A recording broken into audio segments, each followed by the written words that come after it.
नमस्कार, एक और नए वीडियो के साथ। आज की इस वीडियो का हमारा विषय होने वाला है एजुकेशन यानी शिक्षा शास्त्र, जिसमें मैं आपको चैप्टर नंबर 3 बताने वाला हूँ। इस चैप्टर का नाम है प्रेरणा, अवधान, रुचि। तो इस चैप्टर में हम तीनों चीज़ों के बारे में जानने वाले हैं डिटेल में। तो वीडियो को लास्ट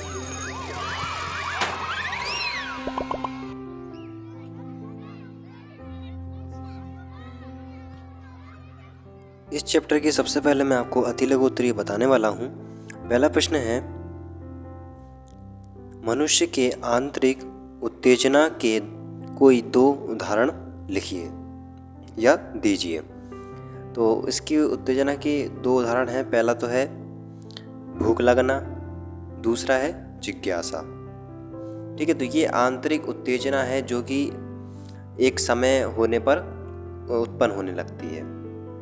ठीक है, अब देखिए उसके बाद अगला प्रश्न, प्रेरणा की उत्पत्ति तथा विकास का संबंध किन किन तत्वों से होता है? तो इसका उत्तर हो जाएगा, प्रेरणा की उत्पत्ति का विकास आवश्यकता, परिपक्वता, आंतरिक प्रभाव, वातावरण आदि से है। ये दूसरा। तीसरा प्रश्न है, अभिप्रेरणा एवं रुचि का क्या संबंध है? तो अभिप्रेरणा व्यक्ति को किसी या व्यवहार करने के लिए प्रेरित करती है या करता है। तो अभिप्रेरणा क्या करता है? व्यक्ति को कार्य करने के लिए प्रेरित करता है। और रुचि, जबकि रुचि के कारण व्यक्ति उस क्रिया को भलीभांति करता है। रुचि प्रेरणा भी देती है। ठीक है, तो रुचि के द्वारा ही प्रेरणा मिल जाती है कई बार। तो रुचि जैसे किसी कार्य कर रहा है, अगर उसमें रुचि होगी तो अच्छी तरीके से करेगा, अगर रुचि नहीं होगी तो फिर नहीं करेगा वो। ठीक है, जैसे कि पढ़ाई हुआ तो ज़्यादातर छात्र जो है उनकी रुचि कम रहती है पढ़ाई में, और कुछ छात्रों की पढ़ाई ज़्यादा रहती है। तो ये भी एक रुचि के उदाहरण में आ जाता है। उसके बाद देखिए अगला प्रश्न, अवधान की कोई एक परिभाषा लिखिए। मोस्ट इम्पॉर्टेंट क्वेश्चन है, तो इसको आप नोट कर लीजिए। तो केवल ऐसा नहीं है केवल आप जो मैं आपको इस वीडियो में बता रहा हूँ केवल यही परिभाषा लिखना है। इसके अलावा आप जो किताब से देखकर जो भी आपको आसान लगे वो आप लिख सकते हैं। तो इसमें देखिए ये है रॉस के अनुसार, इनकी परिभाषा इन्होंने क्या दी है? अवधान विचार की वस्तु को मन के सामने स्पष्ट रूप से लाने की प्रक्रिया है। यह अवधान का हो गया। उसके बाद देखिए तत्कालिक अवधान किसे कहते हैं? तो कभी कभी किसी तथ्य, वस्तु या घटना पर बिना किसी प्रयास के अवधान केंद्रित हो जाता है, तब इसे बोलते हैं हम तत्कालिक अवधान। ठीक है, इस क्रिया को बोलेंगे हम तत्कालीन अवधान। अगला प्रश्न, अभी प्रेरणा का कोई एक वर्गीकरण लिखिए। तो कोई एक वर्गीकरण लिखना है, जैसे कि जन्मजात प्रेरणा हुई, दूसरा है अर्जित प्रेरणा। ये दो हो गए हैं। अगर ऐसा लघु में आता है तो हम इसके बारे में पूरा डिटेल में लिखने वाले हैं। ठीक है, तो केवल ये अति लघु में है तो हम केवल इसमें यहाँ पर नाम लिख रहे हैं। जैसे कि ये जन्मजात प्रेरणा हुआ और दूसरा हुआ ये अर्जित प्रेरणा। अब देखिए अगला प्रश्न है, अभिप्रेरणा का सीखने पर क्या प्रभाव पड़ता है? तो अभिप्रेरणा सीखने के लिए एक महत्वपूर्ण उत्तेजक की तरह कार्य करता है, क्योंकि अभिप्रेरक द्वारा छात्रों में रुचि जागृत होती है। रुचि से अवधान उत्पन्न होता है और सीखने की प्रक्रिया में अवधान महत्वपूर्ण भूमिका निभाता है। ठीक है, तो आप समझ चुके होंगे कि अवधान भी महत्वपूर्ण भूमिका निभाता है सीखने की। इसलिए प्रत्यक्ष और अप्रत्यक्ष रूप से सीखने को प्रभावित करता है। ठीक है, और ये जो है प्रत्यक्ष अप्रत्यक्ष का मतलब हुआ है कि सीधे भी और अन्य तरीके से भी, मतलब सामान्य तरीके से भी और असामान्य तरीके से भी प्रभावित करता है सीखने को।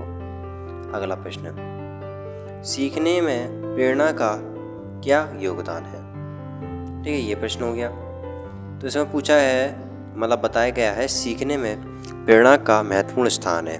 प्राय देखने में आता है कि अच्छी प्रकार से प्रेरित होकर विद्यार्थी अपने कार्य को बेहतर ढंग से पूरा करते हैं, और यदि उन्हें बराबर किसी न किसी प्रकार से प्रेरणा मिलती रहे तो आगे भी उनकी क्या लिखा है, उपलब्धियां दूसरों को चौंकाने वाली होती हैं।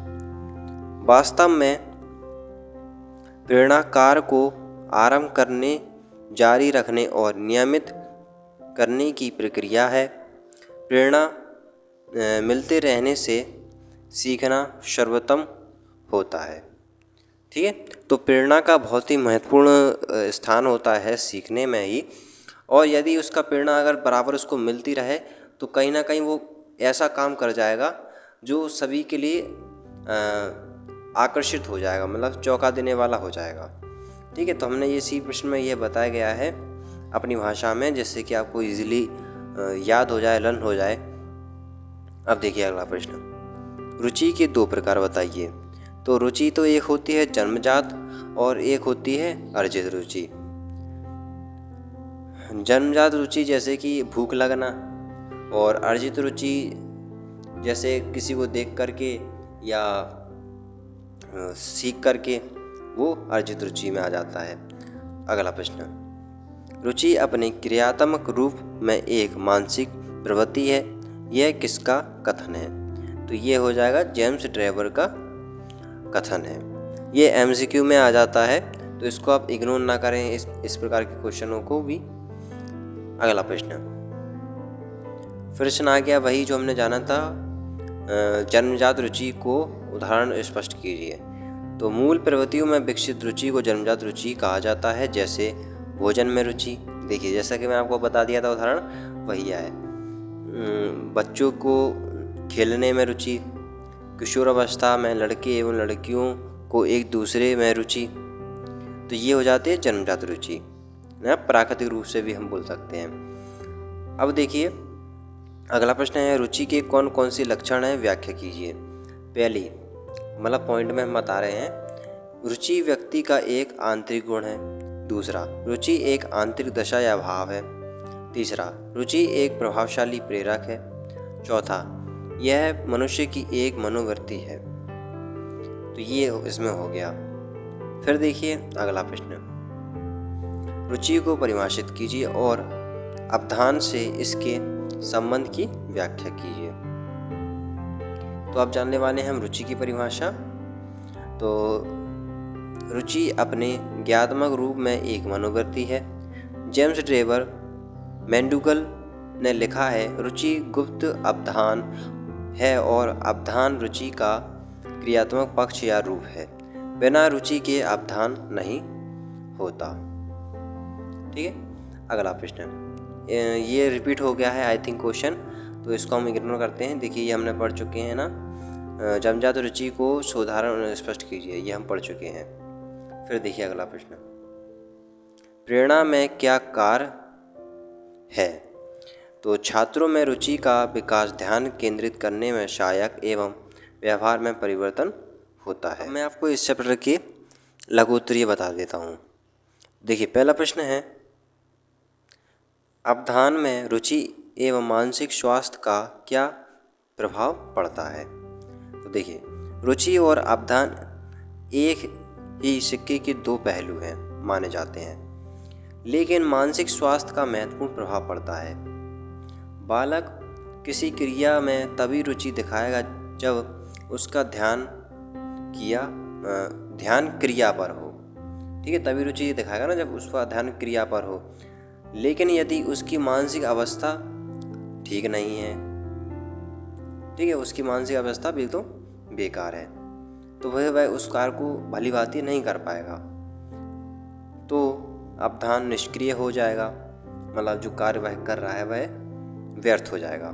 इसके विपरीत यदि बालक का मानसिक स्वास्थ्य ठीक है तो वह किसी कार्य को करने के प्रति रुचि जागृत करेगा और उसका अवधान भी समुचित होगा, क्योंकि सीखना तभी सफल होता है जब कार्य करने के प्रति रुचि हो और कार्य करने पर ध्यान दिया जाए।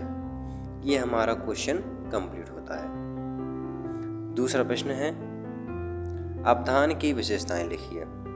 तो अवधान की जो मैं आपको विशेषता बता रहा हूँ, विशेषता के माध्यम से आप डेफिनेशन भी बना सकते हैं, मतलब परिभाषा बना सकते हैं। तो प्रश्न है विशेषता बताना है हमें अवधान की। तो अवधान एक मानसिक प्रक्रिया से है, यानी ये मानसिक प्रक्रिया कह सकते हैं इसको हम। दूसरा, अवधान में चेतना का केंद्रीकरण होता है। तीसरा, अवधान होने पर व्यक्ति कार्य की ओर प्रेरित होता है। चौथा, बच्चों के अवधान में स्थायी तत्व नहीं होता बल्कि चंचलता होती है। पांचवा, अवधान में प्रयोजनशीलता होती है, अर्थात अवधान किसी प्रयोजन पर आधारित होता है। छठवां, अवधान के समय शरीर और मन स्थिर रहता है, जिससे कार्य पर अच्छे से ध्यान दिया जा सके। फिर देखिए अगला प्रश्न है, प्रेरणा के कोई 5 कार्य लिखिए। तो पहला इसका कार्य है शारीरिक उत्तेजना का विकास। दूसरा, छात्रों में रुचि का विकास। तीसरा, ध्यान केंद्रित करने में सहायक। चौथा, व्यवहार में परिवर्तन होता है। पांचवा, लक्ष्य पूर्ति में सहायक इत्यादि बिंदु की सामग्री है। अगला प्रश्न, अवधान में बाधा पहुंचाने वाले किन्हीं 5 तत्वों का वर्णन कीजिए। तो पहला है अनुप्रयुक्त वातावरण। अब मैं आपको इसको थोड़ा ओलर बताना चाहूँगा, क्योंकि इसका जो है हम लिख नहीं पाए हैं डिटेल में, ज़्यादा पॉइंट थे। तो देखिए, अनुपयुक्त वातावरण कुछ ऐसा वातावरण जो बालक के स्वास्थ्य और मानसिक स्तर के लिए बिल्कुल ठीक नहीं है। कोलाहल, मतलब कोई भी बाधा आती है तो उसका अत्यधिक जल्दी से हल बता दिया जाए कि इस सिचुएशन में हम इस प्रकार से इसका हल निकाल सकते हैं। तीसरा है अवधान में सहायक। तो जो भी क्रियाएं होती हैं ये सहायक हो जाती हैं, सारी चीज़ें जो हम अवधान करने वाले हैं, ठीक है। और जो बाधा पहुंचने वाली है उसका सॉल्यूशन निकाल करके हम आगे बढ़ सकते हैं अवधान में। फिर चौथा पॉइंट बताया गया है दुर्बल स्वास्थ्य। अगर बालक का स्वास्थ्य ठीक नहीं है तो फिर अवधान में वह अग्रसर नहीं हो पाएगा, यानी उसको प्राप्त नहीं कर पाएगा, यानी कार्य नहीं कर पाएगा। तो पांचवा बताया है संवेगात्मक अस्थिरता। तो संवेगात्मक को माना जाता है मानसिक स्तर में जो अचानक से भाव उत्पन्न हो जाते हैं, जैसे क्रोध होना, घृणा करना, गुस्सा, मतलब काफ़ी सारी ऐसी चीज़ें हैं जो संवेगात्मक में आ जाती हैं। तो ये सारी चीज़ें भी मेन भूमिका निभाती हैं अवधान। ये सारी जो है सब बाधाएं हैं जो अवधान में अगर बालक अग्रसर होता है यानी बढ़ता है तो ये सब बाधाएं होती हैं, ठीक है। तो ये अगर बाधाओं का सॉल्यूशन हो चुका है तो फिर अवधान वह आसानी से कर सकता है। अब देखिए उसके बाद प्रश्न है सीखने में रुचि के महत्व को स्पष्ट कीजिए। पहला है सीखने में सफलता। दूसरा है सीखने में प्रेरणा। तीसरा है अवधान में सहायक। चौथा है अधिक शैक्षिक उपलब्धि। पांचवा है अनुशासन स्थापना में सहायक आदि, ठीक है। तो ये आप बनाकर ये भी लिख सकते हैं, जैसे कि मैंने आपको पहले दूसरे चैप्टर में एक्सप्लेन कर चुका हूँ, ये सीखने के बारे में भी और प्रेरणा के बारे में, और अवधान में तो मैं आपको बता चुका हूँ अभी। फिर देखिए अगला प्रश्न, प्रेरणा सीखने के लिए क्यों आवश्यक है, 4 कारण बताइए। तो देखिए पहला तो है आवश्यकता, दूसरा है प्रणोदन, तीसरा है प्रेरक, चौथा है लक्ष्य, और फिर बस इतना ही है, लक्ष्य के बाद संतोष उसको मिलता है। तो इस प्रकार से ये जो आप देख पा रहे हैं ये इसको आप अगर से जान जाते हैं, याद कर ले सकते हैं, या देख पर आप अच्छी तरीके से माइंड में सेट कर लेते हैं, व्यक्ति, आवश्यकता, प्रणोदन, लक्ष्य, संतोष। तो आपको ये क्वेश्चन याद करने की आवश्यकता नहीं है, आप लिख सकते हैं, ठीक है। तो अब मैं आपको इसमें बताता हूँ क्या लिखा है हमने। व्यक्ति या बालक तब किसी कार्य नहीं सीखने जब तक उस कार्य के प्रति आवश्यकता नहीं होगी, तो प्रेरणा उसे लक्ष्य की ओर आकर्षित करती है। इसके 4 प्रमुख कारण हैं निम्न प्रकार। जैसे कि आवश्यकता, यह एक ऐसी अवस्था है जो किसी भी कमी के कारण उत्पन्न होती है। दूसरा है प्रणोदन, यह एक आंतरिक ऊर्जा है जो व्यक्ति को क्रियाशील बनाती है। फिर प्रेरक, जब व्यक्ति क्रियाशील होता है तो वह उद्देश्य से संबंधित कार्य से जुड़ जाता है। लक्ष्य, यह व्यक्ति आवश्यकता को प्रदर्शित करता है जो अभिप्रेरक के पश्चात प्राप्त होता है। इसकी प्राप्ति के पश्चात व्यक्ति को संतोष प्राप्त होता है। तो इसी के साथ ये हमारा क्वेश्चन भी कंप्लीट होता है। फिर प्रश्न आ जाता है, प्रेरणा क्या है, सीखने में इसका क्या स्थान है, व्याख्या कीजिए।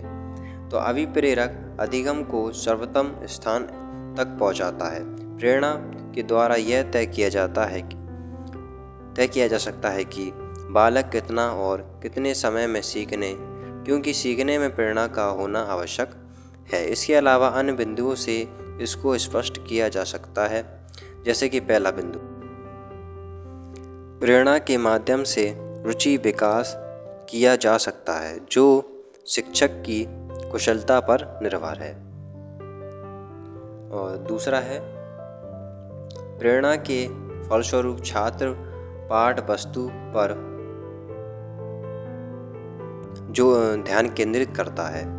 तीसरा है, अधिगम द्वारा छात्रों का मानसिक विकास होता है क्योंकि बालक चंचलता स्वभाव के होते हैं, परंतु कार्य, प्रशंसा, प्रोत्साहन आदि के द्वारा प्रेरित की सहायता छात्रों की मानसिक की ओर गति प्राप्त होती है।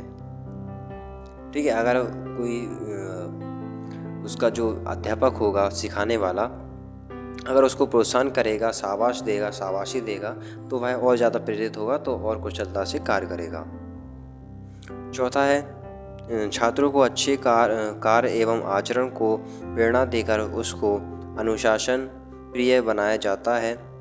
इसके अलावा प्रेरणा के माध्यम से चरित्र का निर्माण, शिक्षक विधि सुधार, बाल विवाह नियंत्रण, राष्ट्रीय उद्यान विचार का भी विकास किया जाता है। यह सब ज्ञान जो है किताबों में दिया जाता है, तो यही सब सारा ज्ञान देना चाहिए छात्रों को, तो उसका मानसिक स्तर बढ़िया हो जाएगा और वह समाज में अच्छा कार्य करेगा। अगला, प्रेरणा का लक्षण लिखिए। तो प्रेरणा के लक्षण निम्न प्रकार हैं। पहला है शक्ति परिवर्तन। मैंडुगल के अनुसार में जो परिवर्तन होते हैं वह प्रेरणा के हैं, लेकिन यह निश्चित करना जटिल कार्य है जिस व्यवहार में परिवर्तन अधिक स्पष्ट दिखाई पड़ता है। फिर उसको देखिए, भावात्मक जागृति। प्रेरणा के द्वारा भावात्मक पक्ष में भी परिवर्तन होता है क्योंकि इसका वर्णन संवेगात्मक द्वारा किया जाता है। कई बार ऐसा भी होता है कि प्रेरणा युक्त व्यवहार में भावात्मक पक्ष मुक्तिहीन रहता है और इसकी गंभीर अथवा सरलता अनुभव व्यवहार से ही लगाया जा सकता है। तीसरा पॉइंट, पूर्व अनुमान उद्देश्य प्रतिक्रिया। प्रेरणा प्राणी को उद्देश्य प्राप्त करने वाली प्रतिक्रिया है, विकास की ओर ले जाती है। यह इसका विशिष्ट लक्षण है और यह उद्देश्य प्राप्ति होने के कार्य करने के लिए बाह्य कार्य करती है। इस प्रतिक्रिया करने से है। शक्ति परिवर्तन के कारण उत्पन्न मनोवैज्ञानिक तनाव से कम हो जाता है। तो ये पॉइंटों में हमने जाना है जिससे कि हमें इजीली लर्न हो सके। ठीक है, तो ये इसी के साथ हमारा जो है ये चैप्टर कंप्लीट होता है। ऐसी वीडियो पाने के लिए इस चैनल को जी सब्सक्राइब